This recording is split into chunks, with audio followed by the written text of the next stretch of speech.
वक़ाल अल्लाहु तबारक व तआला फ़ी मक़ामिल आख़र लियग़फ़िर लकल्लाहु मा तक़द्दम मिन ज़ंबिका व मा तअख़्ख़र। वक़ाल अल्लाहु तबारक व तआला फ़ी मक़ामिल आख़र वलौ अन्नहुम इज़ ज़लमू अनफ़ुसहुम जाऊक फ़स्तग़फ़रुल्लाह वस्तग़फ़र लहुमुर रसूल लवजदुल्लाह तव्वाबर रहीमा। वक़ाल नबिय्यु सल्लल्लाहु अलैहि वसल्लम इज़न ला अर्दा व वाहिदुम मिन उम्मती फ़िन्नार। सदक़ल्लाहु मौलानल अज़ीम व सदक़ रसूलुहुन नबियुल उम्मियुल करीम।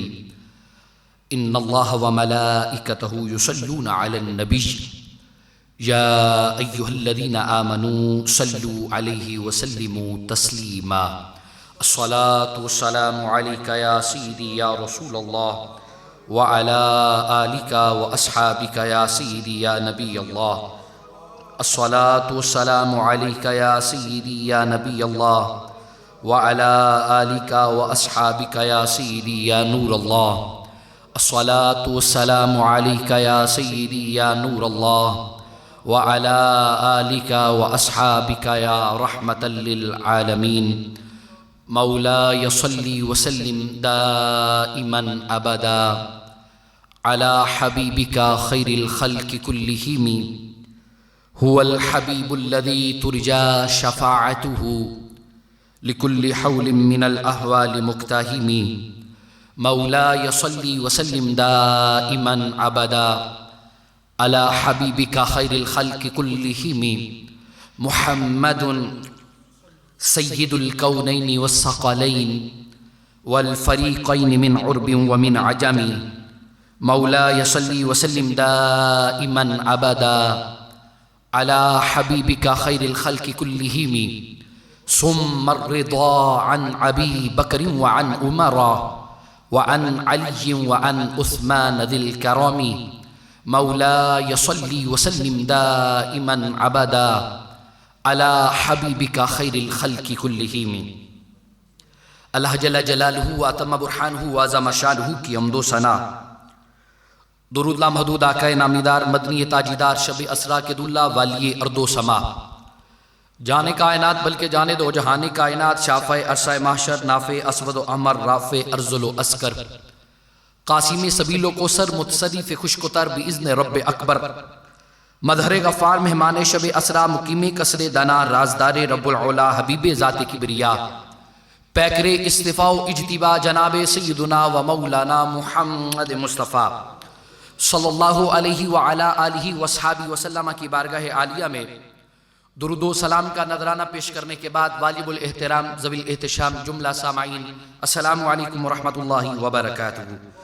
अल्लाह रब्बुल इज़्ज़त का करोड़ मरतबा शुक्र एहसान है कि जिसने मुझ आपको ये बाबरकत लम्हात अपने मुक़द्दस पकीज़ा मुतहर घर में गुजारने की तौफीक नसीब फरमाई है।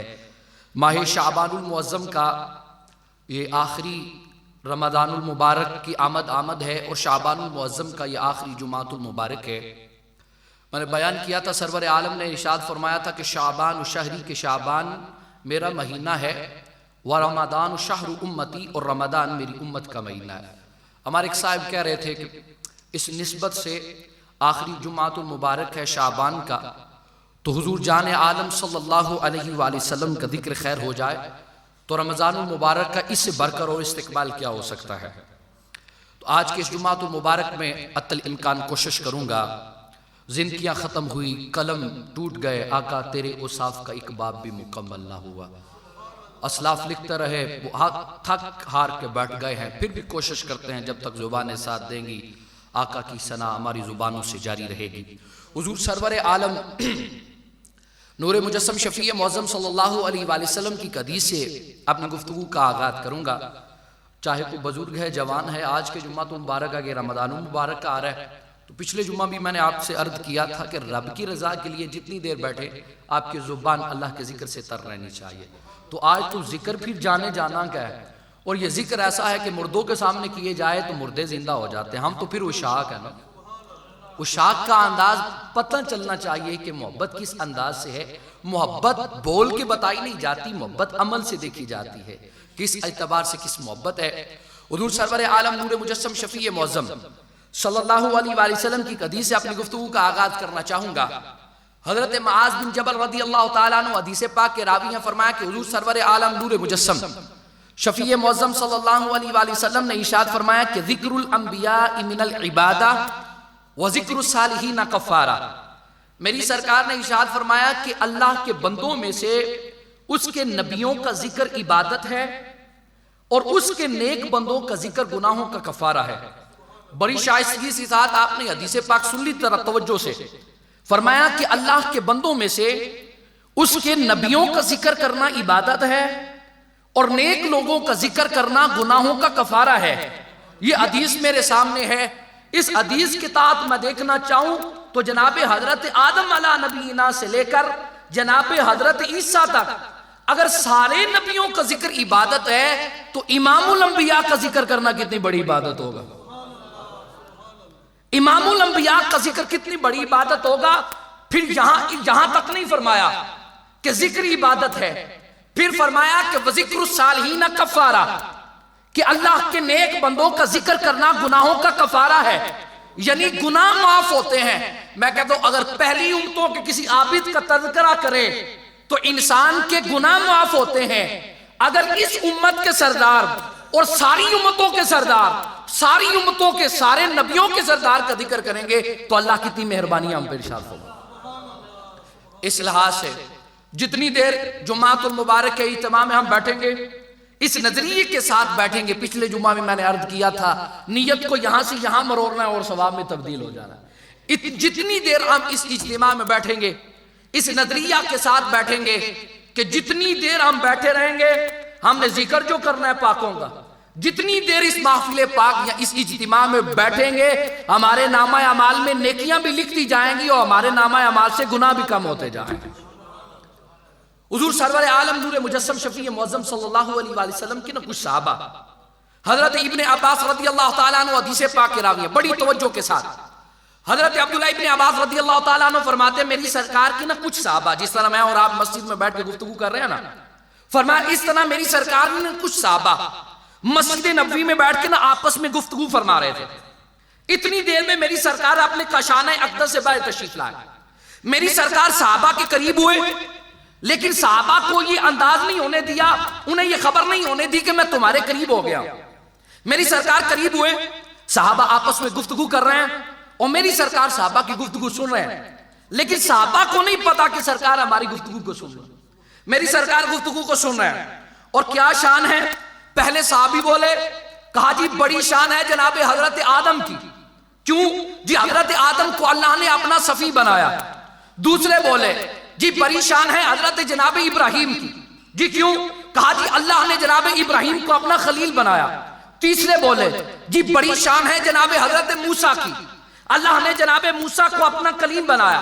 चौथे बोले बड़ी शान है जनाबे हजरत ईसा की, इसलिए कि अल्लाह ने जनाबे हजरत ईसा को अपनी रूह और कलमा फरमाया।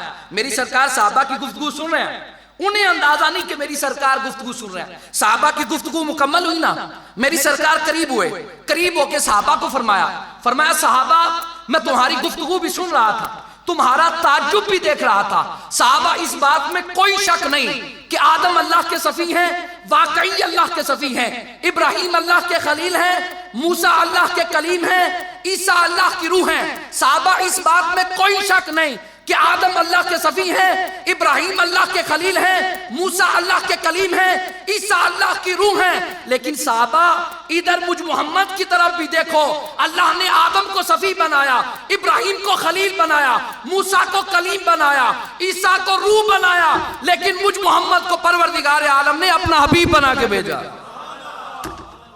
और मैं इधर मुझ मोहम्मद की तरफ भी देखिए सल्लल्लाहु अलैहि वसल्लम। मैं गुफ्तगू का अंदाज ये होता है कि खतीब जल्दी जल्दी बोलता है, सामाईन पर भी लाजम है जब भी नामे नामे इसमें गरामी आए तो दूध पाक जरूर पढ़ लीजिए सल्लल्लाहु अलैहि वसल्लम। फरमाया इधर मेरी तरफ भी देखिए ना, अल्लाह ने उन्हें अपना खलील बनाया, किसी को अपना कलीम बनाया, किसी को अपना सफी बनाया, किसी को अपनी रूह बनवाया, लेकिन मुझे देखो अल्लाह ने मुझे अपना हबीब बनाया है। आज के जुम्मातुल मुबारक के इज्तिमा में मैंने सिर्फ आपको ये बताना है कि हबीब किसे कहते हैं। जी हबीब किसे कहते हैं?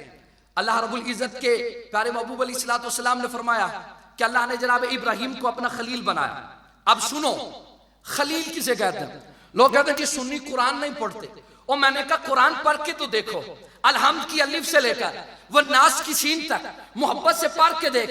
सारा कुरान मेरी सरकार की नाते बयान करता हुआ नजर ना आए तो फिर कहना वो साहिबों पढ़ के तो देखो। खलील किसे कहते हैं? जनाब हजरत इब्राहिम अल्लाह के खलील हैं। हाथ उठा के परवरदिगार आलम के हुजूर दुआ मांगते हैं। वो दुआ अल्लाह ने कुरान में जिक्र की है। दुआ की अर्ज करने लगे, अर्ज करते हैं वजअली लिसान सिद्किन फिल आखिरीन। मौला तेरा दस्तूर ये है, अंदाज ये है कि इंसान इस दुनिया में आता है, आने के बाद इंसान अपना वक्त गुजारता है, वक्त गुजारने के बाद इंसान तेरी तरफ आता है। मालिक होता यह है कि जैसे ही इंसान इस दुनिया से जाता है, जाने के फौरन बाद इंसान का तज़किरा भी खत्म, इंसान का जिक्र भी खत्म, जानने वाले भी चले जाते हैं। मालिक वजअली लिसान सिद्किन फिल आखिरीन। मालिक तेरा खलील तुझसे दुआ मांगता है कि मालिक मैं भी इस ज़ाहिरी दुनिया से चला जाऊंगा। मालिक ऐसा ना हो कि मेरे जाने के बाद लोग मुझे भूल जाएं, मेरा जिक्र ना करें।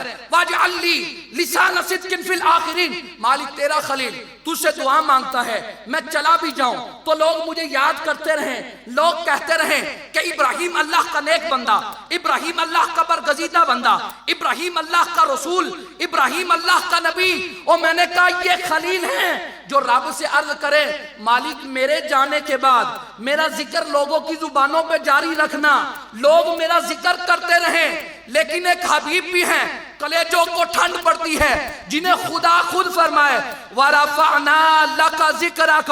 महबूब तुझे अपने जिक्र की रिफात के लिए दुआ मांगने की जरूरत नहीं है। हमने तेरे जिक्र को इतना बुलंद किया, इतना बुलंद किया, इतना बुलंद किया है। इज़ा ज़ुकिरतु ज़ुकिरता माइया। सोनिया जदों तक तेरे खुदा दी खुदाई है उदों तक कमली वाले दी मुस्तफाई है। और मैं जब तक तेरे खुदा की खुदाई रहेगी तब तक कमली वाले की, सारे बोलिए तब तक कमली वाले की। खलील कौन है?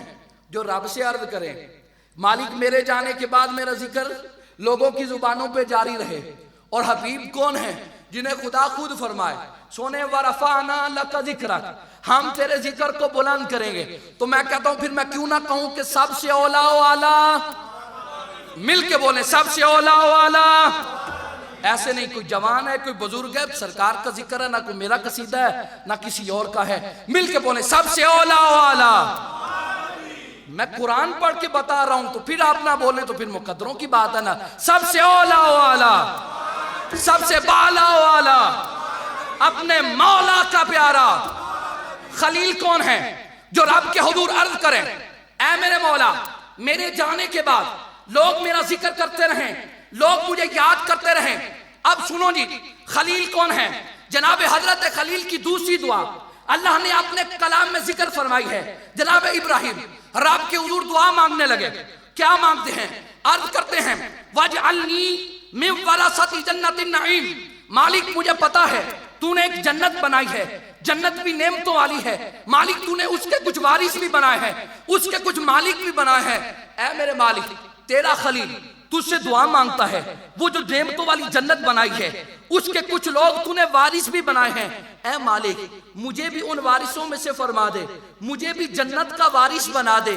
और मैंने कहा ये खलील हैं जो रब से अर्ज करें मालिक मुझे जन्नत का वारिस बना दे।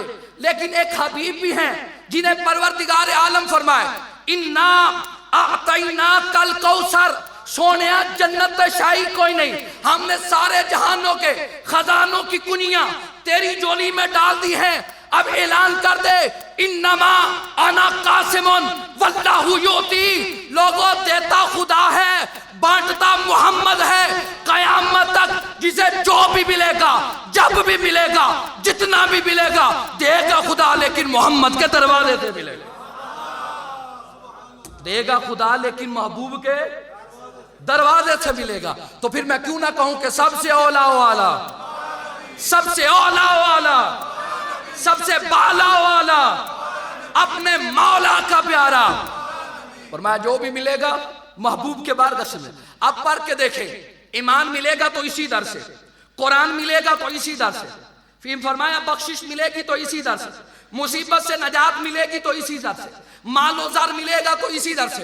एक दिन मेरी सरकार तशरीफ फरमा है, जनाब हजरत अबू हुरैरा रज़ी अल्लाह ताला अन्हु मेरी सरकार की बारगाह में आए बैठे हैं, लेकिन चेहरा उतरा है। मेरी सरकार ने देख लिया, फरमाया अबू हुरैरा क्या बात है, आज चेहरा क्यों उतरा है। अर्ज की जान आलम, मेरी माँ मुशरिका है, कलमा कोई नहीं पढ़ा, मैं तबलीग कर रहा था, तबलीग के दौरान मेरी माँ ने आपकी शान में, आपके बारे में कोई ऐसे जुमले कहे हैं, मालिक मुझसे बर्दाश्त नहीं हुआ। एक तरफ आपका हुक्म है कि वालिदैन की इताअत करनी है, मेरी वालदा आपकी गुस्ताखी करती है। मेरी सरकार ने फरमाया ईमान मिलेगा तो इसी दर से। मेरी सरकार ने फरमाया हाँ अबू हुरैरा क्या चाहते हो। अर्ज की जान आलम, मेरी माँ की हिदायत के लिए, मेरी माँ के ईमान के लिए दुआ फरमा दे। मेरी सरकार ने हाथ उठाए और ये वो हाथ हैं जिनकी खुदा लाज रखता है। अल्लाह का पाक कलाम कहता है वमा यंतिकु अनिल हवा इन हुवा इल्ला वहयु यूहा। जब तक खुदा की मर्जी शामिल नहीं होती मेरी सरकार के लब मुबारक जुम्मश में नहीं आते। मेरी सरकार ने हाथ उठा के दुआ मांगी, अर्ज की अल्लाहुम्मा हदी उम्मे अबी हुरैरा था, ऐ मेरे मौला अबू हुरैरा की माँ को हिदायत अता फरमा। हदीस में आता है मेरी सरकार ने अभी चेहरे पे हाथ नहीं फेरे, अबू हुरैरा उठे, घर की तरफ दौड़ लगा दी। किसी ने पूछा अबू हुरैरा अभी तो दुआ मुकम्मल नहीं हुई, घर की तरफ क्यों दौड़ लगा दी। आप फरमाने लगे मैं देखना ये चाहता था कि अबू हुरैरा पहले घर पहुंचता है या मोहम्मद अरबी की दुआ पहले पहुंचती है। फरमाया मैं देखना ये चाहता था कि मैं पहले घर पहुंचता हूं या मेरे सरकार की दुआ पहुंचती है। आप फरमाते हैं मैं दौड़ता हुआ आया, आके दरवाजे पे दस्तक दी तो अंदर से पानी के छलकने की आवाज आ रही थी। मैंने आवाज दी तो माँ ने कहा अबू हुरैरा जरा बाहर ठहरो मैं आती हूँ। फरमाते थोड़ी देरी गुजरी थी, माँ ने दरवाजा खोला, गुस्ल किया हुआ है, वुदू किया हुआ है। वो माँ जो पहले गया था तो गालियां दे रही थी, अब जैसे ही कलमा पड़ा है, अब जैसे ही दरवाजा खोला है, कलमा पढ़ के मोहम्मद अरबी की जात पे दुरूद और सलाम पढ़ के मुझे कहा अबू हुरैरा अंदर आ जा। मैंने कहा माँ पहले तो गालियां देती थी अब कलमे क्यों पढ़ती है। कहा अबू हुरैरा जिस नबी से दुआ करवा के आए हो उस नबी की दुआ कभी रद्द नहीं होती। अल्लाह ने करम किया है, वो नबी खुद आके मुझे कलमा पढ़ा के गया। इस नबी से दुआ करवा के ईमान भी मिलेगा तो इसी दर से। आकर देखो तो सही, बख्शिश की नवीद मिलेगी तो इसी दर से, बख्शिश मिलेगी तो इसी दर से। हजरत हुज़ैफा बिन यमान रज़ी अल्लाह ताला अन्हु मेरी सरकार के बड़े प्यारे साहबी हैं और मेरी सरकार के राजदार साहबी थे। मेरी सरकार ने जब भी कोई राज की बात करना होती ना तो मेरी सरकार हजरत हुज़ैफा से करते। हजरत हुज़ैफा का घर ना मस्जिद नबवी से दूर था, तो जी चाहता था कि हर नमाज जाके अपनी सरकार के पीछे पढ़ो, लेकिन घर मस्जिद नबवी से दूर था। माँ बूढ़ी थी, हुक्म यह है वालिदैन की खिदमत करो। काफी दिन गुजर गए, अब आशिकों को और क्या चाहिए, महबूब के दीदार से बढ़कर आशिकों के लिए नेमत कोई नहीं। एक दिन माँ के करीब आए, आके अर्ज किया माँ अब मोहब्बत का पैमाना लबरेज हो गया, माँ अब सब्र नहीं होता, माँ इजाजत दो, मैं रसूलुल्लाह की बारगाह में जाना चाहता हूँ, मैं नमाज पढ़ूंगा। माँ ने कहा अबू हुरैरा, माँ ने कहा हुज़ैफा तुम जानते हो कि मैं बीमार हूँ। अर्ज किया जानते थे कि माँ को कौन सा लालच देना है। कदमों पे हाथ रख के कहा अम्मा जी मुझे इजाजत दीजिए, मैं सरकार की बारगाह में जाऊंगा। इनाम भी कैसा दिया, कहा माँ जी सरकार की बारगाह में जाऊंगा, जाके आपके लिए भी बख्शिश की दुआ करवाऊंगा और अपने लिए भी बख्शिश की दुआ करवाऊंगा। जब सरकार ने ही दुआ कर दी तो पीछे क्या रह जाना। माँ जानती थी कि अगर उन लबों से दुआ निकल गई तो काम बन जाना है, बेड़ा पार हो जाना है। माँ ने कहा पुत्र इस शर्त पर इजाजत देती हूँ, असर का वक्त है, नमाज मगरिब पढ़ने के फौरन बाद आ जाना। कहा माँ जी ठीक है, मगरिब पढ़ूंगा फौरन आ जाऊंगा। हजरत हुज़ैफा रज़ियल्लाहु ताला अन्हु आज हम मदीने जाते हैं, अंदाज ये होता है मचल मचल के जाते हैं। मैं कहता हूँ हुज़ैफा जब अपने घर से मेरी सरकार की दीदार के लिए निकले होंगे वह तरफ का अंदाजा कोई लगा सकता है। हजरत हुज़ैफा बिन यमान फरमाते हैं मैं मस्जिद नबवी में आया, आगे क्या देखता हूँ वहां मस्जिद नबवी में अजान हुई। अजान के बाद मेरी सरकार ने नमाज पढ़ाई, सरकार की इक्तदा में कुर्बान जाऊं आपकी अजमतों पर कि जिन्होंने मेरी सरकार की इक्तदा में नमाजें पढ़ी हैं। कहा सरकार ने नमाज पढ़ाई, नमाज पढ़ाने के बाद साहबा सरकार के इर्द गिर्द बैठ गए, दीन की बातें होने लगी। हत्ता कि जनाब बिलाल ने इशा की अजान पढ़ दी। मैं सोचने लगा, मैं तो माँ से वादा करके आया था कि माँ मगरिब पढ़ने के बाद फौरन आ जाऊंगा।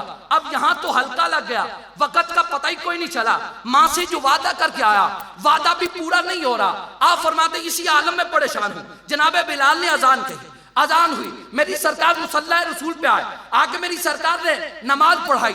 नमाज पढ़ाने के फौरन बाद ही मेरी सरकार ने फर्ज पढ़ाए। फर्ज पढ़ाने के फौरन बाद मेरी सरकार अपने हुजरा अक़दस की तरफ तशरीफ ले गए। आप फरमाने लगे, मैंने कहा बोल लम्हा सरकार बैठते तो बाद में अर्ज कर लेता, हुजूर मैं माँ से वादा करके आया हूं कि तेरे लिए बख्शिश की दुआ करवाऊं। हुजूर ने नमाज पढ़ाई। अब हजारों का इज्तिमा होता था, आज का दौर तो कोई नहीं था, हजारों का इज्तिमा होता था। मेरी सरकार ने नमाज पढ़ाई। नमाज पढ़ाने के बाद हुजूर अपने हुजरा मुबारक की तरफ, हजरत हुज़ैफा बिन यमान फरमाते थे, मैं भी सरकार के पीछे पीछे, लेकिन मैं अपने पांव दब दब के जा रहा था कि कहीं इतनी भी गुस्ताखी ना हो। आप फरमाते हैं आगे आगे सरकार है, पीछे पीछे मैं हूं। मैं कहता हूं कुर्बान जाऊं हुज़ैफा तेरे मुकद्दरों पर, वो हवा जो मेरी सरकार के सीने अनवर को टकरा रही है वही हुज़ैफा के ईमान को मुनव्वर कर रही है। आप फरमाते हैं हजारों का इल्तिमा है, आगे आगे सरकार है, पीछे पीछे मैं हूं। सरकार ने पीछे मुड़ के नहीं देखा। और मैं कहता हूं ये वो बारगाह है जहां से बोल के नहीं बताया जाता, जहां दिल की बोलियां पड़ी जाती हैं। हजारों का इज्तिमा। हजरत हुज़ैफा फरमाते हैं आगे आगे सरकार है, पीछे पीछे मैं हूं। मेरी सरकार ने पीछे मुड़ के नहीं देखा कौन आ रहा है। मेरी सरकार ने फरमाया मेरे पीछे पीछे कौन आ रहा है, कहीं मेरा हुज़ैफा बिन यमान तो नहीं आ रहा। फरमाया मेरे पीछे पीछे कौन आ रहा, देखा भी कोई नहीं। ये वो बारगाह है जहां दिल की बोलियां समझी जाती हैं। कहा जाने आलम जी मैं ही हूं। आप फरमाते हैं मैंने कोई अर्ज नहीं की, मैंने कोई दूसरी बात नहीं की। मेरी सरकार ने इरशाद फरमाया गफ़रल्लाहु लका वली उम्मिका या हुज़ैफा। ये वो बारगाह है जहां बोल के नहीं बताया जाता। फरमाते सरकार ने पूछा कौन है, हुज़ैफा तो नहीं। मैंने कहा जी हुज़ैफा हूं। मेरी सरकार ने फरमाया गफ़रल्लाहु लका वली उम्मिका या हुज़ैफा, जा हुज़ैफा अल्लाह तुझे भी बख्शे, अल्लाह तेरी माँ को भी बख्शे, बता किस काम से आया था। मैं जा अल्लाह तुझे भी बख्शे, अल्लाह तेरी माँ को भी बख्शे, बता किस काम के लिए आया था। अर्ज की जाने आलम इसी काम के लिए आया था जो काम आपने रखा।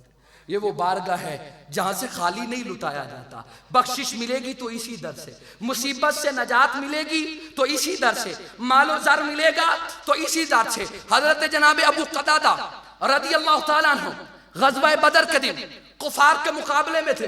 तीर की अन्नी लगी, आंख का ढेला बाई लटकने लगा। रिवायात में आता है कि सारी आंख मसल गई, सिर्फ एक नार बाकी रह गई। सारी आंख मसल गई, एक नार लटकने लगी।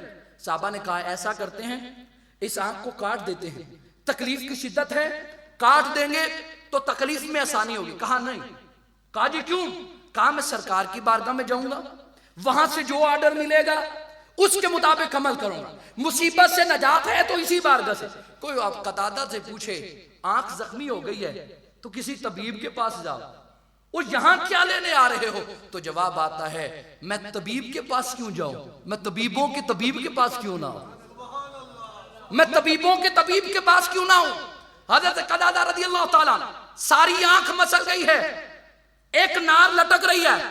मेरी सरकार के करीब आए, मेरी सरकार ने फरमाया क्या हुआ? अर्ज की जाने आलम तीर की अन्नी लगी है, आंख लटक ले। मेरी सरकार ने फरमाया सब्र करो, अल्लाह तुम्हें जन्नत देगा। अर्ज की जाने आलम, मैंने पिछले जुम्मे भी कहा था मांगने का सलीका किसी किसी को है।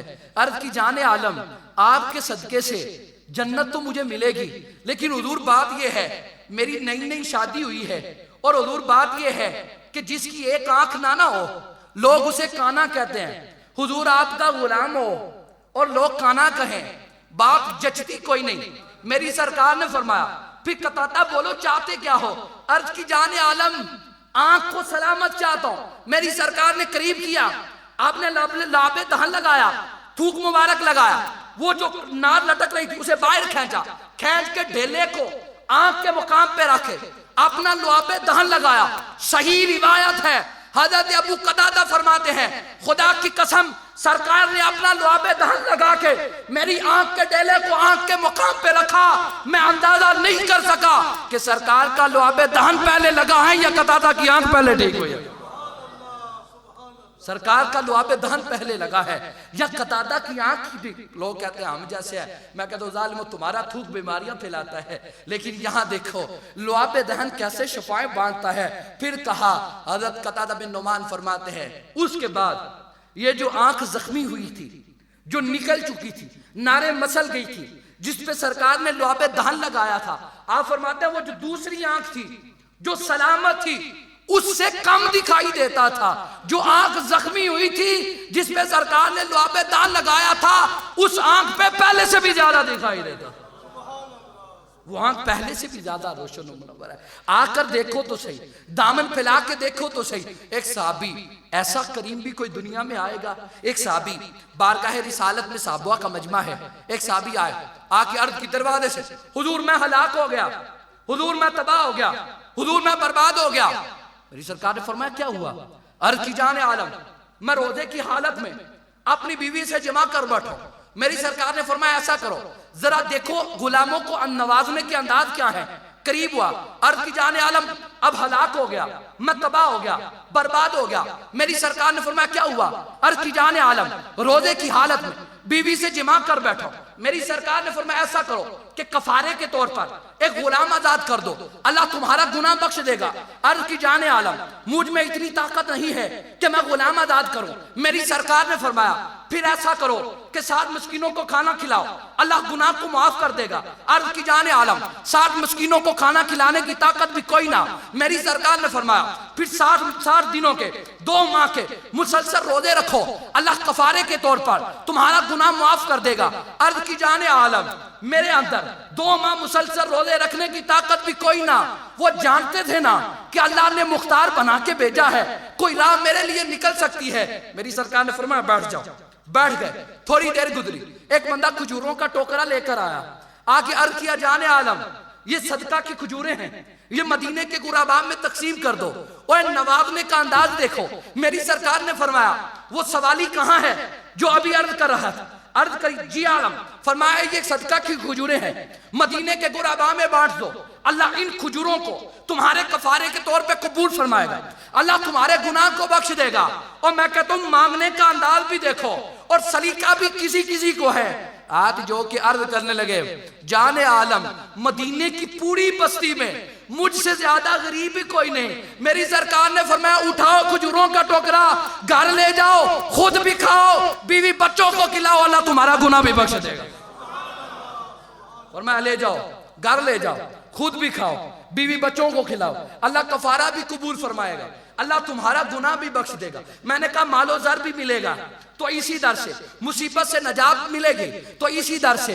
वो इब्राहिम खलीलुल्लाह है जो अर्ज करते हैं मालिक मुझे जन्नत का वारिस बना दे, लेकिन ये हबीब हैं जिनकी झोली में अल्लाह ने कायनात के खजानों की कुंजियां डाली हैं। आए सुनिए खलील कौन है? जनाब हजरत इब्राहिम खलीलुल्लाह।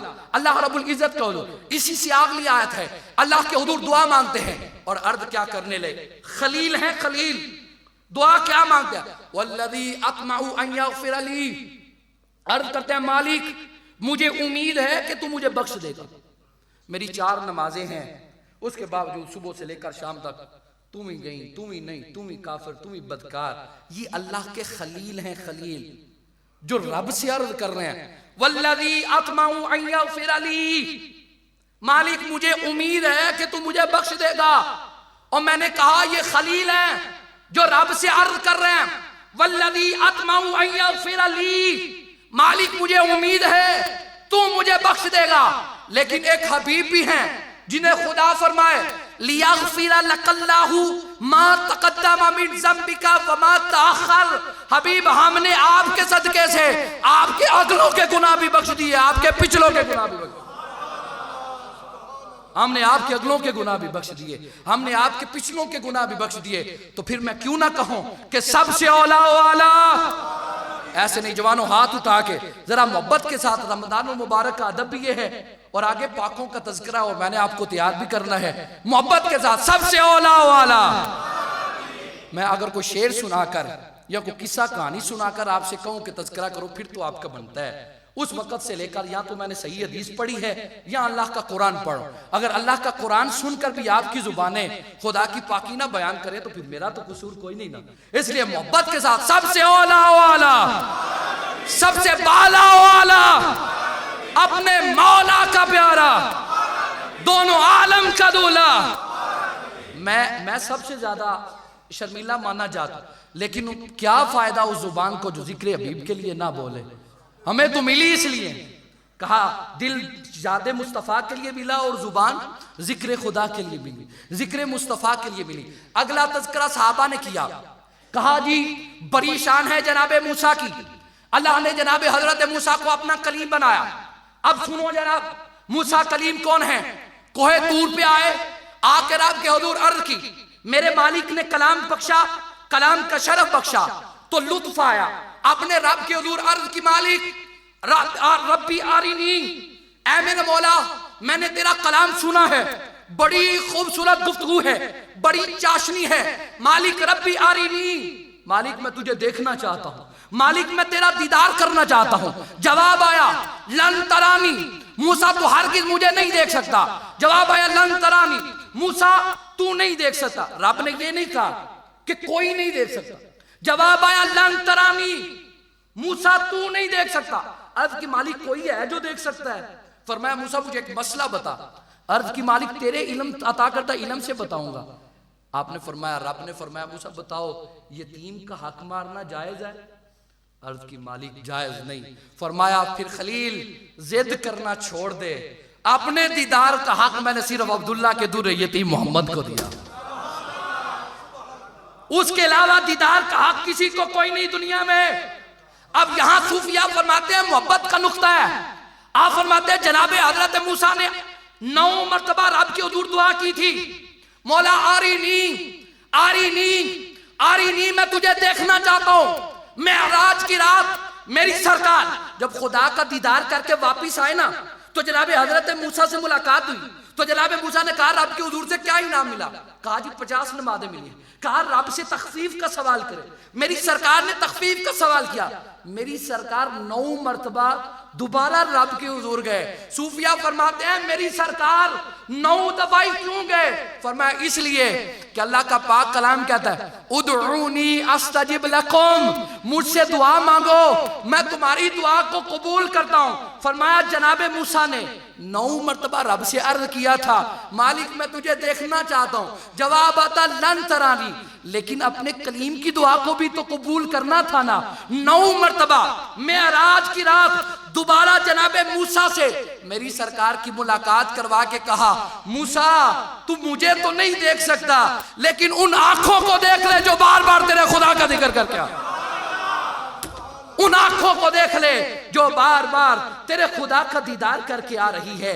और जनाबे हजरते मूसा कलीमुल्लाह परवरदिगार आलम के हुजूर ये सवाल करते हैं, और मैं कहता हूं अंदाज ये है वो रब से अर्ज करे मालिक मैं देखना चाहता, लेकिन परवरदिगार आलम हबीब कौन है जिन्हें 70,000 नूरानी फरिश्तों का प्रोटोकॉल देकर जिब्रील को भेजा जाता है। जिब्रील जाओ नादो नयात से मेरे यार को बुला के लाओ, हम यार को अपना दीदार और यार का दीदार करना चाहते हैं। जिब्रील आए, सरकार सो रहे हैं। रब की हुजूर अर्ज की मालिक महबूब तो सो रहे हैं, जगाना कैसे है? फरमाया तेरे होंठ काफूरी बनाए आज की रात के थे, मेरे महबूब के कदमों को बोसा दे, मेरे महबूब के कदमों को बोसा दे। और आज लोग तराजू लेके सरकार की शानें नाप रहे हैं, शानें माप रहे हैं। और मैंने कहा शान देखनी है तो मेराज की शब देखो, नूरी फरिश्तों का सरदार मेराज की शब मेरी सरकार के कदम चूम के लोगों को पैगाम दे रहा है। पैगाम क्या है?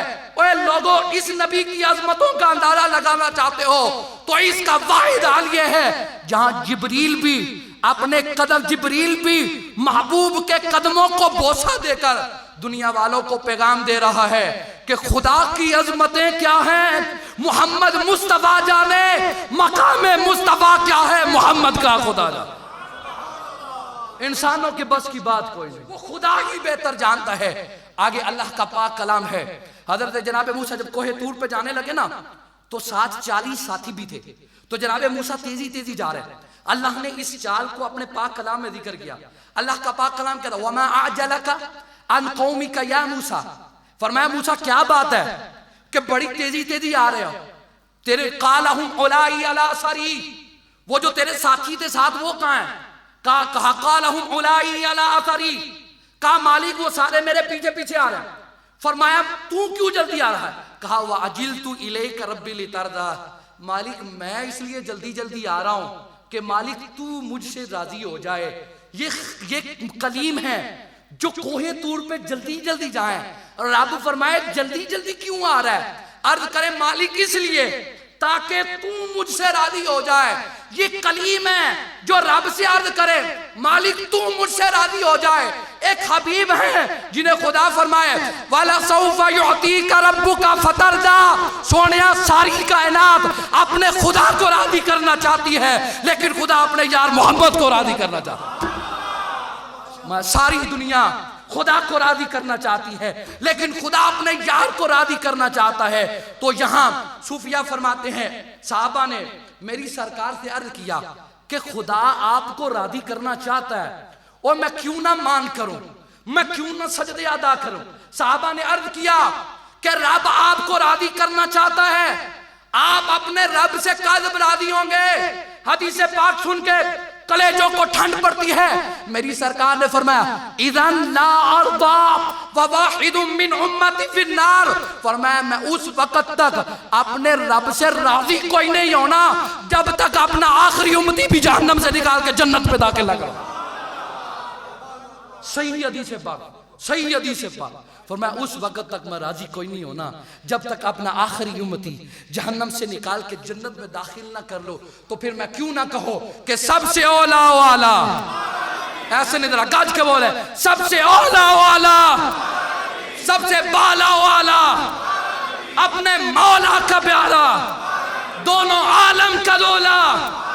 ये जितनी शानें मिली हैं हमें महबूब के सदके मिली हैं। हम क्यों ना नारे लगाएं, हम क्यों ना तज़किरे करें। सुने जनाब कलीम कौन है? हज़रत जनाब मूसा अलैहिस्सलाम कोहे तूर पे जाने लगे ना, तो 40 दिन आप कोहे तूर पे, तो पीछे जनाब आप अपने भाई जनाब हज़रत हारून अलैहिस्सलाम को आप अपना नायब बना के गए। फरमाया इधर तवज्जो मेरी तरफ, मस्जिद की खिदमत भी कर लेगी, तवज्जो मेरी तरफ। हज़रत जनाब हारून अलैहिस्सलाम को अपना नायब बना कर गए। अब फरमाया कि इस कौम को मैंने बड़ा औखा खुदा का दरवाजा दिखाया, तेरी ड्यूटी ये है कि ये बंदे खुदा का दर ना छोड़े, अपने रब के हुजूर इनकी लो लगी रहे। जनाब हज़रत मूसा कोहे तूर से वापस आए तो देखा कौम बछड़े की पूजा कर रहे, कौम मुशरिक हो गई।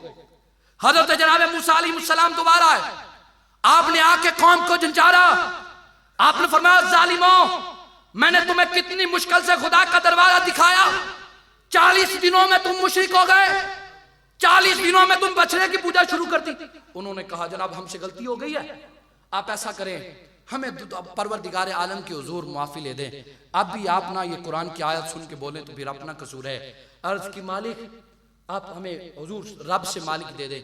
जनाब हजरत मूसा ने फरमाया निकलो बाजार में, निकल के दुआ मांगो। सारे इकट्ठे हो गए, आके अर्ज के मालिक हमसे गुनाह हो गया, हमें माफ फरमा दे, हमसे गलती हो गई। एक गुनाह किया, सिर्फ एक गुनाह किया, मुशरिक हो गए। तौबा मांगने वहां से जवाब क्या? फरमाया फक्तुलू अनफुसकुम, ऐसे नहीं बख्शूंगा। मालिक कैसे बख्शेगा? अल्लाह का पाक कलाम है। फरमाया फक्तुलू अनफुसकुम, पहले एक दूसरे की गर्दनें उतारो, एक दूसरे को कत्ल करो, फिर तुम्हारी तौबा को कबूल करूंगा। रिवायात में आता है हुक्म यह था बाप बेटे को कत्ल करे, बेटा बाप को कत्ल करे, माँ बेटी को कत्ल करे, बेटी माँ को कत्ल करे, बहन बहन को कत्ल करे, फिर तुम्हारी तौबा को कबूल है। यानी करीबी करीबियों को कत्ल करे। जुर्म कितना किया? एक गुनाह किया, मुशरिक हो गए। रब ने फरमाया पहले अपनी गर्दनें उतारो, फिर तुम्हारी तौबा को कबूल करूंगा। ये जनाब कलीमुल्लाह के उम्मती थे, लेकिन एक हबीब के उम्मती भी हैं। हमने अर्ज किया मालिक हम तो सुबह से लेकर शाम तक गलतियां करते हैं, हम तो गलतियों के पुतले हैं। मालिक हमें भी कत्ल करवाएगा, हमें भी हुक्म है कि गर्दनें उतारो। ओए क्यों ना मैं मचल के आप बोलो कि सबसे औला वाला हमारा नबी। जनाबे मूसा के उम्मतियों ने एक गुनाह किया, तो कहा अपनी गर्दनें उतारो, फिर तुम्हारी तौबा को कबूल करूंगा। लेकिन जब अपने यार के उम्मतियों की बारी आई ना, तो फरमाया वलऊ अन्नहुम इज़्ज़लमू अनफुसहुम जाऊका फस्तगफरुल्लाह वस्तगफर लहुमुर रसूल। और फरमाया मेरे यार के उम्मतियों, एक नहीं, दो नहीं, तीन नहीं, 100 नहीं, 1000 नहीं, लाख नहीं, करोड़ नहीं, फरमाया जब बेहिसाब अपनी जानों पे जुल्म कर बैठो, वलऊ अन्नहुम इज़्ज़लमू अनफुसहुम जाऊका, मालिक हमें भी कत्ल करेगा। फरमाया नहीं, मालिक हमारे लिए क्या हुक्म है? फरमाया जब अपनी जानों पे जुल्म कर बैठो तो आंसुओं का खिराज लेके मदीने महबूब की बारगाह में हाज़िर होना तुम्हारा काम है। तुम्हारे सारे गुनाहों को बख्शना तुम्हारे परवरदिगार का, तुम्हारे सारे गुनाहों को। मैंने यहाँ कोई हदीस पढ़ी है, ये अल्लाह का पाक कलाम, जाऊका फस्तगफरुल्लाह वस्तगफर लहुमुर रसूल। फरमाया महबूब की बारगाह में आके एतराफ करना तुम्हारा काम है, तुम्हारे गुनाहों को बख्शना तुम्हारे रब का काम है। तो फिर मैं क्यों ना कहूं कि सबसे औला वाला, सबसे बाला वाला, अपने मौला का प्यारा, दोनों आलम का दूल्हा। अगला तज़किरा साहबा ने फरमाया, मुझे तो ये इसलिए मैं कहता हूँ, मेरे हुज़ूर सय्यदी ज़ियाउल उम्मत फरमाने लगे, पुत्रो कोई नहीं किसी की गुफ्तगू सुनता, लोग तरसते हैं कि वो बैठ के गुफ्तगू सुने, लेकिन अल्लाह ने ये जो मनसब तुम्हें दिया है इसके साथ वफादारी करना। वफादारी का हक ये है कि अगर आपके सामने 100 बंदा बैठा है और आपने 1 घंटा खिताब किया है, घंटे में कोई खुदा अल्लाह के रसूल का पैगाम नहीं पहुंचाया, तो आपने 1 घंटा नहीं 100 घंटा ज़ाया किया है। तो इंसान के मारे हुए 1 मिनट का हिसाब नहीं दे सकता, 1 सेकंड का नहीं दे सकता। तुम इन लोगों के 100 घंटों का, हमारी तो जिंदगियां ऐसे ही वाज करते हुए गुजर जाती हैं। हत्तल इम्कान मैं कोशिश करता हूं कि अपना हक अदा किया जाए, लेकिन मैंने जो हदीसे पाक पढ़ी थी शुरू में, मैं उसे लेकर चल रहा हूं। लेकिन जो साहिब अभी आ रहे हैं उन्हें तो नहीं अंदाजा कि मौजू क्या चल रहा है। अंदाज तो है न, बस मज़ा तो आ रहा है, लेकिन गुफ्तगू का मज़ा इसीलिए है कि हम शुरू से चलते। वो मैंने हदीसे पाक पढ़ी थी जिसमें साहबा अफजलियत अंबिया पर गुफ्तगू फरमा रहे, तो फिर मेरी सरकार ने आगे फरमाया था कि मुझे अल्लाह ने हबीब बनाकर भेजा, तो मैं हबीब और कलीम और खलील और ईसा रूहुल्लाह और जनाब सफ़ीउल्लाह में फ़र्क करता हुआ आ रहा हूँ। हम अब गुफ्तगू तो ऐसी है कि हम करते भी जाएं, कितनी बातें मेरे ज़हनों में है, वक्त हुआ चाहता है एक एक बात। जनाब हज़रत ईसा का तज़किरा है और जनाब हज़रत आदम का, एक एक बात करके इंशाल्लाह हम गुफ्तगू को समेटते हैं। जनाब ईसा कौन है? जनाब ईसा अलैहिस्सलाम पैदा हुए बिन बाप के पैदा हुए। कहा जी बड़ी शान है जनाब हज़रत ईसा की। कहा जी क्यों? कहा अल्लाह ने जनाब हज़रत ईसा को अपना रूह बनाया, अपना कलमा बनाया। जी शान क्या है? हज़रत जनाब ईसा अलैहिस्सलाम रब के हुक्म से मुर्दों को जिंदा कर देते थे। बड़ी शान है रब के हुक्म से मुर्दों को जिंदा करना। आप हाथों से परिंदा बनाते, फूंक मारते अल्लाह का नाम लेकर, तो उसमें जान आती तो उड़ने लगता। मैंने कहा ये जनाब हज़रत ईसा की शान है कि आप उन्हें जिंदा करते थे जिनमें पहले हयात का तसव्वुर मौजूद है। इंसान था, इंसान में पहले रूह थी, फिर मुर्दा हुआ तो दोबारा जिंदा किया। एक परिंदा है, परिंदे में रूह है ना, फरमाया ये जनाब ईसा रूहुल्लाह हैं, ये उन्हें जिंदा करते हैं जिनमें पहले रूह का तसव्वुर था। लेकिन हबीब की शान क्या है? मेरी सरकार का ना सबसे बड़ा दुश्मन अबू जहल एक दिन मुट्ठी बंद करके ना मेरी सरकार की बारगाह में आया, आके कहने लगा अगर सच्चे नबी हो तो बताओ मेरी मुट्ठी में क्या है। बड़ी शाइस्तगी के साथ आपने ये जुमला सुन लिया। आज कहता है कि नबी को दीवार के पीछे का इल्म नहीं, और मैं कहता हूँ ये तो मेरी सरकार का सबसे बड़ा दुश्मन अबू जहल भी जानता है कि नबी होता ही वो है जिसे अल्लाह गैब का इल्म अता फरमाता। नबी होता ही वो है जिसे अल्लाह गैब का इल्म अता फरमाता है। अब मेरी सर मुट्ठी बंद करके बाहर से आया, आके कहने लगा कि बताए मेरी मुट्ठी में क्या है। मेरी सरकार ने फरमाया मैं बताऊं मुट्ठी में क्या है, या मुट्ठी वाली चीज खुद बोल के बताए कि क्या है। यहां पहली खबर मेरी सरकार ने दी कि मुट्ठी तेरी खाली कोई नहीं। बंदा मुट्ठी खाली लेके भी तो आ सकता है ना। पहली गैब की खबर क्या दी कि तेरी मुट्ठी खाली कोई नहीं। मेरी सरकार ने फरमाया मैं बताऊं मुट्ठी में क्या है, या मुट्ठी वाली चीज खुद बोल के बताए कि क्या है। कहने लगा मुट्ठी वाली चीज बोल के बताए तो सोने पे सुहागा है। मेरी सरकार ने इशारा किया ईसा वो हैं जो उन्हें जिंदा करे जिनमें जिंदगी का तसव्वुर मौजूद था। मेरी सरकार अभी वो हैं जो उन्हें जिंदा करे जिनमें जिंदगी का तसव्वुर ही कोई नहीं। मेरी सरकार ने, सही हदीस है, मेरी सरकार ने इशारा किया कैंकरियों ने अबू जहल की मुट्ठी में कलमा पढ़ के कहा, अबू जहल अगरचे मुट्ठी तेरी में है, तेरी मुट्ठी में होने के बावजूद नौकर फिर मोहम्मद अरबी किया। तेरी मुट्ठी में होने के बावजूद नौकर फिर मुस्तफा के हैं। जनाब ईसा कौन है? जनाब हजरत ईसा बिन बाप के पैदा हुए, आपकी वालिदा लेकर आई तो लोगों ने तोहमत लगा दी, कहा जी ये मादला सुमा मादला तोहमत लगा दी। अल्लाह रब्बुल इज्जत ने, ईसा कौन है? अल्लाह रब्बुल इज्जत ने जनाबे ईसा अलैहिस्सलाम उस वक्त बचपन में थे, आपको हुक्म दिया। जनाबे हजरत ईसा अलैहिस्सलाम ने बोलकर, खुद बोलकर अपनी माँ की इज्जत की गवाही दी। मैंने कहा ये ईसा हैं जिनकी माँ पे तोहमत लगे तो अल्लाह दूध पीते बच्चे से गवाही दिलवाए, लेकिन नेक हबीब भी हैं और हबीबों के अंदाज तो फिर निराले हैं ना। तोहमत लग गई मेरी सरकार की जोजा उम्मुल मोमिनीन सैयदा आयशा पर। अब सारे सहाबा देख रहे हैं कि तोहमत लग रही है, गवाही कौन देगा? मेरी सरकार भी खामोश है, सैयदना सिद्दीक़ अकबर भी खामोश है। होता यह है कि अगर कोई रिश्ते में मामला हो ना तो जिसने रिश्ता करवाया हो उससे पूछा जाता है। तो सैयदा के बारे में मेरी सरकार ने फरमाया था कि आयशा से निकाह का हुक्म मेरे रब ने दिया। अब सारे खामोश है। जब तोहमत लगी तो मेरी सरकार ने रब के हुजूर अर्ज़ की, मालिक रिश्ता तो तूने करवाया है, अब तोहमत लगी है तो गवाही कौन देगा? मैंने कहा वो ईसा हैं जिन पे तोहमत लगे तो रब दूध पीते बच्चे से गवाही दे, लेकिन हबीब हैं जिनकी बीवी पे तोहमत लगे खुदा सूरह नूर का पूरा रुकू उतार कर महबूब की बीवी की इज्जत और पाकदामनी को बयान, पूरा रुकू उतार के खुद परवरदिगार आलम ने पाक दामनी की गवाही दी है। तो फिर मैं क्यों ना कहूं, अब आखिरी लम्हात हैं, मोहब्बत के साथ बाहर वाले भी और साथ कमरे वाले भी अल्लाह की रजा के लिए, मेरे लिए नहीं अल्लाह की रजा के लिए रमजान का अदब और इस्तिकबाल यही है कि हमारी सीने हमारी साथें जिक्र रसूल के साथ मुअत्तर रहे, अगले जुम्मे तक ये दर और दीवार गवाह रहे और मोहब्बत से ये गुमगमाते रहे और इश्क में मचलते रहे। मोहब्बत के साथ मैं देख भी रहा हूं और ऊपर बैठा हूं, हर बंदा नजर आ रहा है, शर्म मुझे भी कोई नहीं और आपको भी कोई नहीं। जिक्र जब हमने रसूलुल्लाह का करना है तो मोहब्बत के साथ मैं क्यों ना कहूं कि सबसे औला वाला, गज के बोले सबसे औला वाला, सबसे बाला वाला, अपने मौला का प्यारा, दोनों आलम का दोला, सबसे औला वाला। दुआ है अल्लाह रब्बुल इज़्ज़त तरह सारी जिंदगी जुबानों से या तो खुदा का जिक्र निकले या जिक्र मुस्तफ़ा निकले। ऐलान समात फरमा लें, हमारे इलाके की एक मजहबी और समाजी शख्सियत किबला अलहाज पीर हकीम अस्कर अली मसूमी साहब, अब आप वाकिफ़ हैं, पिछले चंद दिनों आप क़ज़ा इलाही से विसाल फरमा गए। अल्लाह रब्बुल इज़्ज़त उनके दराजात को बुलंदियाँ अता फरमाए। उनके 10वां शरीफ का ख़त्म इंशाअल्लाह 19 मार्च बरोज़ इतवार इंशाअल्लाह 10 बजे उनके डेरे अल्लाहू वाले डेरे पे पढ़ा जाएगा। तमाम अहबाब ज़रूर शिरकत फरमाइए।